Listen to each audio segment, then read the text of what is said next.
के बिहारी लाल की जय। युधिष्ठिर कहते कि हे गोविंद, कि हे वासुदेव, आज मैं आपके मुखार बिंद से ये फाल्गुन मास की कृष्ण पक्ष की जो एकादशी है, उस एकादशी का जो सुंदर वर्णन है, जो विधान है, मैं आपके मुखार बिंद से आज श्रवण करना चाहता हूँ। इसलिए हे वासुदेव, कि हे कृष्ण, आप मुझे यह बतलाने की कृपा कीजिए। भगवान भी युधिष्ठिर से कहते कि युधिष्ठिर, कि आपने जो प्रश्न पूछा हुआ है फाल्गुन मास की एकादशी का, कि एक समय देवर्षि नारद मुनि कमल के आसन पर विराजमान होकर के ब्रह्मा जी से यह प्रश्न पूछा था, और ब्रह्मा जी ने देवर्षि नारद मुनि को जो कुछ भी बतलाया था, हे युधिष्ठिर, वही प्रसंग मैं आज आपको बतलाता हूँ। ये जो फाल्गुन मास का जो कृष्ण पक्ष की जो एकादशी होती है, इस एकादशी का जो पुण्य जो मनुष्य को प्राप्त होता है और उस पुण्य के द्वारा वह मोक्ष की प्राप्ति कर लेता है, यह देवर्षि नारद जी को ब्रह्मा जी ने बतलाया था, और आज मैं आपको बतलाता हूँ। सो युधिष्ठिर, जब नारद मुनि ब्रह्मा जी से पूछ रहे थे तो ब्रह्मा जी ने कहा कि हे नारद, आपने मुझसे प्रश्न पूछा है फाल्गुन मास की एकादशी का, सो मैं आपको एक प्राचीन इतिहास बतलाता हूँ। आप एकाग्र चित्त होकर के श्रवण कीजिए। से हे नारद, जो पापों का अपहरण करने वाली है, पापों को नष्ट करने वाली है, मोक्ष प्रदान करने वाली है, वह व्रत है बहुत ही प्राचीन और पवित्र और पाप नाशक है। यह आदि अनादि काल से चला आया है। सो हे राजन, हे देवर्षि, यह जो विजया नाम की एकादशी है फाल्गुन मास के कृष्ण पक्ष की, यह विजय प्रदान करने वाली है। राजाओं को इस एकादशी से जो है विजय प्राप्त हुई थी, इसीलिए इसको जो है विजया नाम की एकादशी से इसको जाना जाता है। सो हे राजन, इसमें किसी प्रकार का कोई संदेश नहीं है कि यह मनुष्य को जो है अवश्य मोक्ष प्रदान करती, अवश्य विजय प्रदान करने वाली है। श्रद्धा भाव से किए हुए कर्म का फल ही मनुष्य को प्राप्त होता है। अब मैं तुम्हें एक प्राचीन इतिहास बतलाता हूँ। तब ब्रह्मा जी देवर्षि नारद मुनि को बतलाते हैं कि हे नारद, एक प्राचीन समय की बात है, जिस समय श्री रामचंद्र भगवान को 14 वर्ष का वनवास हुआ था। उस 14 वर्ष के वनवास में जब रामचंद्र जी वन की ओर इन्होंने प्रस्थान किया और सीता भी उनके साथ चली थी, और उस समय जो है सीता माता पंचवटी में लक्ष्मण जी के साथ जो है निवास कर रही थे।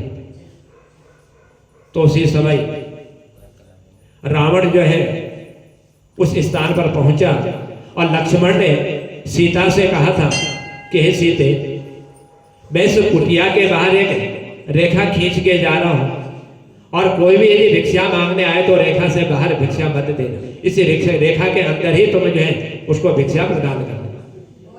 लेकिन आज रावण जब पहुंचा भिक्षा लेने के लिए साधु का वेश बना करके, और साधु का वेश बना करके जब भिक्षा मांगने लगा, तो भिक्षा मांगते ही सीता से कहा कि मैं रेखा के अंदर की भिक्षा ग्रहण नहीं करता, यदि भिक्षा देनी हो तो इस रेखा से बाहर आकर के भिक्षा दे।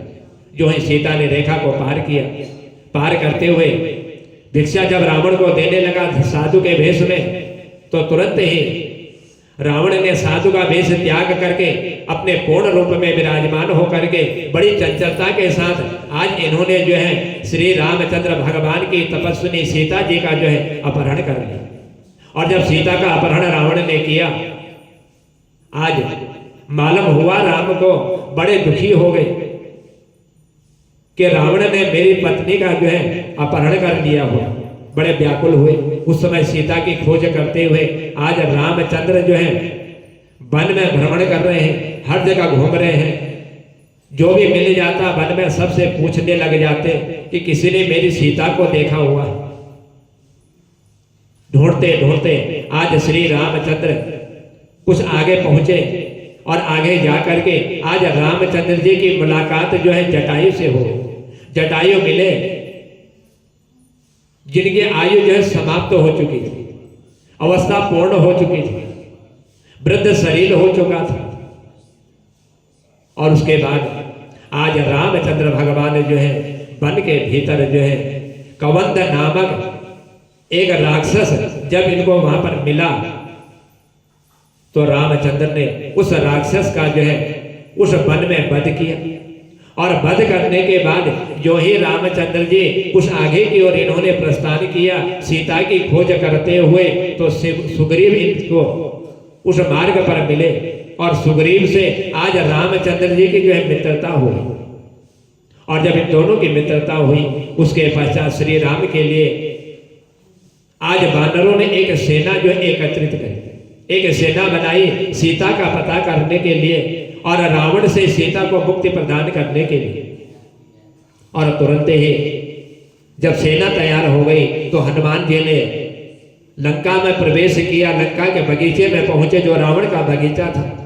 वहां जाकर के आज हनुमान जी ने देखा जिस मार्ग से जा रहे थे हर मार्ग पर इनको जो है सीता के पद चिन्ह दिखाई दे रहे। समझ गए हनुमान जी कि रावण जो है सीता का हरण करके इसी स्थान पर लेकर के आया हुआ। और तुरंत ही हनुमान जी रावण के उस नगर में इन्होंने प्रवेश किया, देखा कि सीता माता अशोक वाटिका में वृक्ष के नीचे बैठी हुई है, विलाप कर रही है, सोच रही है इस रावण ने छल पूर्वक जो है मेरा अपहरण किया हुआ। राम नाम की धुन गाते हुए हनुमान जी पहुंचे। सीता ने सोचा कि कोई राम का भक्त यहां पर पहुंचा हुआ है। कहा सीता ने कि हे राम की आवाज को और राम के धुन को गाने वाले राम के परम भक्त तुम जो भी हो सामने आकर के मुझे दर्शन दो। हनुमान जी ने सीता जी को दर्शन दिया और कहा कि हे सीता किसी प्रकार का दुख मत करना, विलाप मत करना। और प्रभु राम जो है तुम्हें यहां से लेने के लिए अवश्य आएंगे, लेकिन मुझे कोई ऐसी निशानी दे दो कि मैं जा करके राम को वह निशानी तो दिखाऊं, ताकि रामचंद्र जी को मालूम तो पड़े कि हनुमान जी सीता का पता लगा करके आ चुके। तुरंत ही सीता ने हाथ से मुद्रिका निकाली, अंगूठी निकाली, हनुमान जी को प्रदान कर दी। और यहाँ पर उन्होंने जो है महान पुरुषार्थ का आज हनुमान जी ने काम किया और सीता माता ने भी पुरुषार्थ का काम किया। उस मुद्रिका को लेकर के आज हनुमान जी जो है लौट करके श्री रामचंद्र जी के पास पहुंचे और पहुंच करके आज हनुमान जी ने सारा वृत्तांत जो है राम जी को बतला दिया। कहा कि हे प्रभु मैं आपसे निवेदन करना चाहता हूं कि सीता माता जो है रावण के स्थान में लंका में एक वृक्ष के नीचे विराजमान है, बैठी हुई है और मैं उनसे मिल करके आया हुआ हूं। उन्होंने अपनी निशानी मुद्रिका जो है आपको भेंट स्वरूप प्रदान की हुई है, ताकि आपको मालूम पड़े कि हनुमान सीता को खोज करके आया हुआ है और मेरी पत्नी की निशानी को लेकर के आया हुआ है। सारा हाल आज हनुमान जी ने राम जी को बतला दिया और समाचार बतलाते हुए हनुमान जी निवेदन करने लगे। आज हनुमान जी की बात सुन करके श्री रामचंद्र भगवान ने सुग्रीव को अनुमति प्रदान करी। कहा सुग्रीव से कि हे सुग्रीव, जैसे हनुमान जो है आज लंका का पूर्ण समाचार मुझे बतला रहा है, इसलिए आप सब लोग जो है एकत्रित होकर के आज लंका की ओर प्रस्थान करो और मन में विचार करो कि कैसे हमें जो है उस रावण से चाहे युद्ध हो चाहे कुछ भी करना पड़े उससे विजय प्रदान करनी है, उसको हमने आज हराना है। आज रामचंद्र जी की ऐसी बातों को सुन करके समस्त राम जी की सेना, बानर की सेना और सुग्रीव की सेना आज जो है समुद्र के किनारे पहुंच गई। और समुद्र के किनारे पहुंच करके जब सब एकत्रित हुए तो एकत्रित होकर के आज लक्ष्मण ने कहा समस्त सेना से, कहने लगे कि हे सुमित्रा नंदन, किस पुण्य से, ऐसा कौन सा पुण्य है कि जिस पुण्य के द्वारा हम जो है इस समुद्र को पार कर सके, क्योंकि यह बहुत बड़ा समुद्र है और बिना किसी कार्य के यह समुद्र जो है पार नहीं किया जा सकता। इसीलिए ऐसा कोई पुण्य यदि हो जिस पुण्य के प्रभाव के कारण हम इस समुद्र को पार कर सके, तो ये अत्यंत जो है बड़ा और भयंकर है। और न जाने इस समुद्र में कितने बड़े से बड़े जीव जो है जंतु जो है इसमें विराजमान है।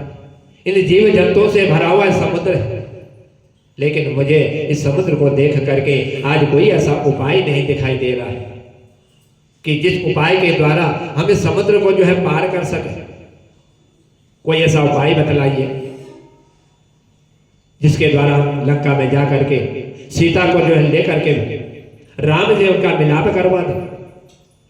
आज यह समस्त सेनाओं की बातों को सुन करके लक्ष्मण जी कहने लगे कि हे महाराज, आप ये आदिदेव और पुराण पुरुष पुरुषोत्तम है। आपको पुरुषोत्तम भगवान के नाम से भी आपको जाना जाता है। इस संसार में कोई ऐसी वस्तु नहीं है, कोई ऐसी चीज नहीं है, कोई ऐसा जीव नहीं है जो आपसे छिपा हुआ है। आपसे कोई भी वस्तु छिपी हुई नहीं है। यहाँ द्वीप के भीतर जो है बकदालव्य नाम के एक मुनि जो है रहते हैं। एक द्वीप है, उसी में वह निवास करते हैं और वहां से आधे योजन की दूरी पर जो है उनका आश्रम विराजमान है। हे रघुनंदन, उन प्राचीन मुनीश्वरों के पास जा करके उन्हीं से जो है हमें इनका उपाय पूछना चाहिए समुद्र को पार करने का। शायद हो सके ऋषि तपस्वी होते हैं, अपने तपोबल के द्वारा हमें कोई ऐसा जो है साधन, कोई उपाय हमको अवश्य बतलाएंगे जिसके द्वारा हम जो है इस समुद्र को पार करने में सफल हो जाएंगे। आज लक्ष्मण की ऐसी वाणी सुन करके समस्त वानर सेना और सुग्रीव की सेना आज लक्ष्मण की बात सुन करके भगवान श्री राम महामुनि बद जो ऋषि है तपस्वी वन में गुफा में जो रहते थे एक द्वीप के समीप, उनसे मिलने के लिए आज सब सेना ने जो प्रस्थान किया और राम जी भी उनके साथ चले। वहां पहुंच करके इन्होंने मुनि को देखा। मुनि को देखते हुए नतमस्तक आज जो है प्रणाम किया भगवान श्री राम ने। और प्रणाम करते हुए जब मुनि ने इनको देखा, पहचान गए, समझ लिया आज मुनि ने कि पुराण पुरुषोत्तम श्री राम जो है आज मेरी इस कुटिया में विराजमान है और जो मुझे दंडवत प्रणाम कर रहे हैं। शायद किसी कारणवश ये मेरे पास आए होंगे। आज इनको कोई ऐसी विपत्ति आई होगी जिस विपत्ति से मुक्ति प्रदान करने के ही कारण ये जो आज मेरे पास पहुंचे हुए। आज ऋषि ने यह सब को समझ लिया कि मानव शरीर में आज भगवान स्वयं जो है अवतीर्ण हुए, मानव शरीर इन्होंने धारण किया हुआ है। उनके आने से आज जो है महर्षि को बड़ी प्रसन्नता हो गई, बड़े खुश हो गए। जब ऋषि बड़े प्रसन्न हुए, पूछा श्री राम से, कल के कहे प्रभु कि हे राघवेंद्र, आप यहाँ पर कैसे आए हुए हो? आपके आने का आगमन कैसे हुआ? आज आप इस द्वीप पर, मेरी गुफा में, मेरे आश्रम पर आप किस कारणवश आए हुए? आज ऋषि की ऐसी बात सुनकर के श्री राम कहने लगे कि हे ब्राह्मण, आपकी कृपा से राक्षसों सहित लंका को जीतने के लिए सेना के साथ समुद्र के किनारे में आया हुआ। यह समुद्र जो है बहुत गहरा है और बहुत जीव इसमें है, लेकिन इसको पार करने का कोई उपाय हमें सुझा नहीं रहा है, कोई उपाय हम समझ नहीं पा रहे हैं। और इसीलिए इस समुद्र के किनारे मेरी सारी सेना जो है विराजमान है, इसीलिए मैं आपके पास आया हुआ हूँ। अब जिस प्रकार, जिस कारण से, जिस उपाय के द्वारा इस समुद्र को पार किया जा सके, आप हमें वह उपाय बतलाने की कृपा कीजिए, आप मेरे पर कृपा कीजिए। मैं इसीलिए आपके पास आया हुआ हूँ।